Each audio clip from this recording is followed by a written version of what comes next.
week's episode of the Conversation series produced by the British Council Vietnam. English medium education, or EME, has been described as a growing global phenomenon. In today's episode, we're going to examine the reasons for that growth and some of the challenges and opportunities it poses for higher education institutions here in Vietnam. As the role of English as both a global language and a lingua franca increases, there is a clear shift in countries such as Vietnam from English being taught solely as a foreign language to English being the medium of instruction for academic subjects such as science, mathematics, geography, and medicine, particularly in universities. So the UK-Vietnam Higher Education Partnerships, supported by the British Council, enables research collaboration between UK and Vietnamese universities to work on promoting EME in Vietnam to help Vietnam in its quest to internationalise the higher education offer. As usual, we'll have a range of speakers, all of whom have experience in the field of EME, to share their expertise and discuss the topic. So let's see who we're going to meet today. So we have 4 speakers with us today. Dr. Nicola Galloway from the University of Glasgow, and Dr. Kari Sahan from the University of Oxford, Professor Duyên Chan from Hanoi University of Industry, and Davide Guarini-Gilmartin, who is our English Academic Manager at the British Council. As mentioned in our introduction, EMI is increasingly being used in universities and even some secondary and primary schools. This phenomenon has significant implications for the education of young people, yet to date little research has been conducted into why and when EMI is being introduced and how it is delivered. We need to have a better understanding of the consequences of using English rather than the first language, such as Vietnamese, on teaching, learning and assessment, as well as on teacher professional development. So to help us get an initial overview of some of the issues surrounding EME as they apply to the Vietnamese context, let's start our conversation with Dr. Nicola Galloway and Dr. Kari Sahan, who have recently completed research into EME here in Vietnam. So, Dr. Galloway and Dr. Sahan, more and more universities are looking forward to introducing EMI courses into their schools to achieve the goals of internationalisation. What is your evaluation of the quality of these courses? We found that EME is being implemented in diverse ways throughout Vietnam. Kari and I also found that what was very unique about the Vietnamese context was that a number of English major students were specialising in English for science, English for business. So it almost seems, and we've concluded this in our report, that Vietnam almost has a ready-made workforce for ESP departments.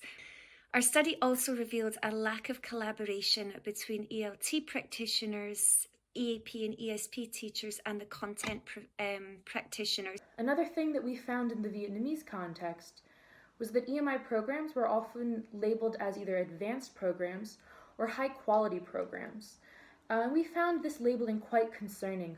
A number of Vietnamese scholars have called for the names of these programs to be changed in order to create a more equitable field. Perhaps these labels need to be reimagined, and perhaps also the fees for EMI programs need to be reconsidered in order to make sure that students from all backgrounds have the same ability to access these programs. Are EME courses just for improving English proficiency, or how does the fact that bringing English into teaching academic content will equip students with better skills to be eligible for more jobs? The assumption seems to be that through English medium education, students can improve their English proficiency. But actually, if we look at the research literature, there's very little empirical evidence supporting this claim. Nicola and I have recommended that students receive more language support, so not just in the first 1 or 2 years, but throughout their entire 4 years of study. But perhaps the bigger question here is, what's the point of English medium education? Often we have an assumption that students, will automatically gain these English skills, and then a second assumption that these English skills, both in terms of language skills as well as the soft skills that you mentioned, will help them in terms of finding a job. if we look at the development of EME in Vietnam, it's very closely aligned with government goals to improve the English proficiency of Vietnamese citizens. Some of the programs had English exit goals as well, so proficiency requirements, despite offering students any support. So there's this assumption that students' English skills will just improve simply because they're studying through English. Content professors, on the other hand, are more likely to see the purpose of the programme as teaching the degree subject, teaching content. Students should acquire. So we have to look at our graduates as well. Will they have improved English proficiency but a lesser knowledge of the subject area? We did find that and you also mentioned employability prospects as well. Of course, there's many perceived benefits of EME. And employability prospects is definitely one of these. But many students in our study were concerned about their ability to work in Vietnam in the future. So in addition to the comments that Nicola was talking about, with students having concerns as to whether or not they would be able to find jobs after graduation, there were also concerns that in some subjects at least, the material being taught in class was not necessarily relevant to the Vietnamese context. So in our report, we've recommended a more locally focused, a more contextualized model of EME. What does Vietnam's higher education sector need to do to effectively implement quality EME, EMI programs? I think I would suggest that we need to facilitate more discussion with ELT practitioners and policymakers on how to better integrate the ELT departments within the universities, within the EME programs. At present, they're very separate. They're in separate buildings, not in every institution, but a lack of collaboration was a key issue here. I think we need to examine the role of the the EMI practitioner, and who is the ideal EMI practitioner in Vietnam. If I could just add a little bit more about the entrance requirements, we found that entrance requirements varied across universities. So generally, students were expected to have somewhere of an intermediate English language proficiency level on the Common European Framework of Reference, about a B1 or a B2. But there were great differences in terms of which exams were accepted, how students were assessed. And so one thing that we're calling for in the report is more research looking into what entrance requirements should be, what entrance requirements are most appropriate, and perhaps even the best way to assess students' proficiency before EMI. We found that in most cases throughout Vietnam, students were only receiving 1 or 2 years of language support. And we would recommend that, especially if English language learning is an aim of EMI programs, students should receive more ongoing language support. There are wonderful English language specialists in Vietnam. There are fantastic English teachers and EAP experts. But often these teachers, these experts, are being thrown into these programs without a great sense of what their students might need. In other words, they may not know exactly what the English language needs of their students are on these EME programs. So we think that more collaboration between language teachers and content specialists would help to provide more tailored support to these students. And we found a bit of a disconnect between students' expectations of language learning on the course and what teachers thought of language learning as an outcome. So students in the Vietnamese context were more likely to report that language learning was a motivation for EM study, whereas teachers were less likely to report that learning or practicing English was a motivation or a goal of these programs. Thanks to you both for sharing your research and your insights, and I agree that Vietnamese universities should develop more local and contextualised EMI, EME programmes.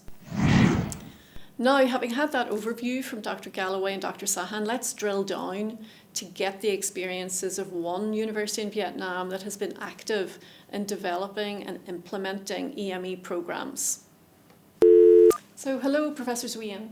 Thanks so much for taking part in this conversation. Can you tell us a little bit about yourself to start with? Hello, my name is Duyên Trần, and I am from Hà Nội University of Industry, Hà Nội, Vietnam. My research interests include English language assessment, English language teaching, in technology in English language in language education, and using English as a medium of instruction. English is now used as a vehicle for subject matter delivery. Can you tell us a bit more about Hanoi University of Industry's achievements as well as any challenges that you faced while implementing EME programs? So Hanoi University of Industry has been implemented EMI courses since the last school year. I think a very noticeable achievement is that the students' motivation to learn English improve significantly. Their professional ESP vocabularies and reading skills have improved, and they also become more confident in using English. And some students also indicated that they gain deeper understanding of the subject matters when learning in English. And for the teachers, they also express their appreciation for the opportunities they have. But although it's not all good things, we also found out that there are problems. In fact, one of the most important things that we need to care is about the students' English language competence. And not only English language, sometimes even their professional knowledge and skills are not sufficient to take part in those courses. And the second challenge lies in the teachers' English language competence also. Because some of them, they learn in English and they completed their doctoral thesis, the doctoral study in English. But to deliver lessons in English is something, require more than that. And what are some of the issues regarding EME policies in the higher education sector as a whole? Some of the subjects, we do not have suitable materials. We do have English material, but there are too many in too many books, and we just have a limited time. We cannot ask the student to read all those things and to do something in a short time. So we need, well prepared for that in terms of material. And for our teacher in the first semester, we found out that the teacher tried very hard to take the best from all those sources, to condense it, to make it into short and concise, package of learning material for the student. And by using English to deliver academic content, what area of improvement do you feel your institution still needs to improve on? We need institutional regulation or something like that on the implementation in the classroom context, for example. So we found out that in order to engage the student into the learning, in order to facilitate their comprehension, and in order to motivate their participation, the teacher used several techniques. For example, they code switch into Vietnamese, into local language. I think that it's necessary to do so, but there is a vary degrees of code switching when we observe the lessons. And there is no right, no wrong here. Surely we need to place the first priority on student comprehension of the lesson. But then we need, gradually we need some kind of regulation on what can be expressed in Vietnamese, when we can turn into the students' mother tongues to explain our instructions. Thanks so much for sharing the outcomes of your collaboration and working on EME programs with the UK sector, including the British Council. Finally today, let's hear from Davide Guarini-Gilmartin, our English academic manager at the British Council in Vietnam.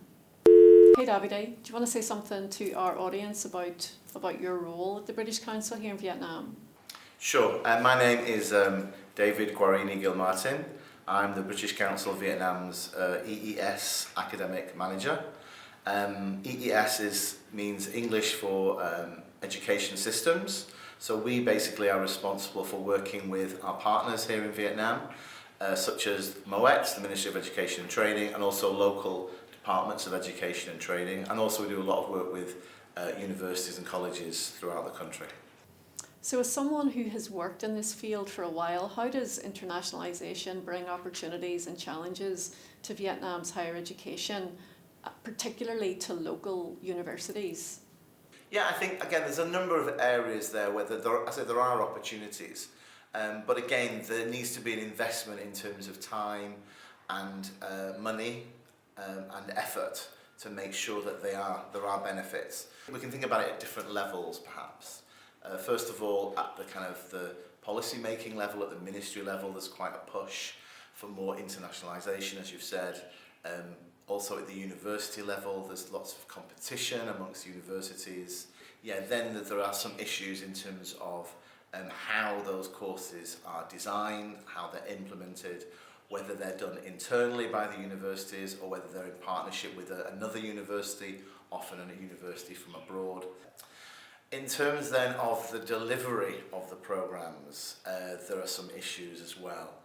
Some positive and perhaps some that are more challenging in terms of how the universities provide support for their faculty. And some universities are quite good at providing that support for their faculty, but others perhaps need to think a little bit more carefully about how they organise that. Then we also have to think about the students themselves and perhaps the parents as well, and what's the drivers there for them taking part or wanting to take part in EME programmes. So again, there's issues obviously from the students' point of view in terms of their own language ability and their ability to follow a programme that's delivered in English rather than in Vietnamese, their native tongue. And what indicators can Vietnam's universities use to assess their own performance of EME programmes? Yeah, that's a good question. I think that's an area that perhaps does need further work in terms of both accrediting, first of all, the quality assurance of the programmes themselves. So as I said before, the curriculum, making sure that the curriculum, whether they're internal curriculum from the universities themselves, or whether they're a joint programme with another university, a foreign university, to what extent, how they've been designed, how they're being delivered and implemented by the universities, and to what extent those are quality assured. There's also an issue in terms of accreditation. And again, here at the British Council, we've been working with MOET and with the National Foreign Languages Project to look at various aspects of accreditation of courses, English language courses and other courses as well. And that is certainly an area that we could look at in the future to think how we could ensure the accreditation and quality assurance of programmes that are being delivered, including English medium education programmes. And can you share a little bit about the role of the British Council in supporting EME development in Vietnam? In Vietnam, for the past 5 years, since 2015, we've been delivering what we call the Academic Teaching Excellence Programme to universities throughout Vietnam. So the Academic Teaching Excellence Programme was really to help lecturers to improve their skills, not only improve their language skills, but more to improve their pedagogical, sort of their teaching methodology skills at delivering their own subject knowledge. So that's what we've been doing over the last 5 years.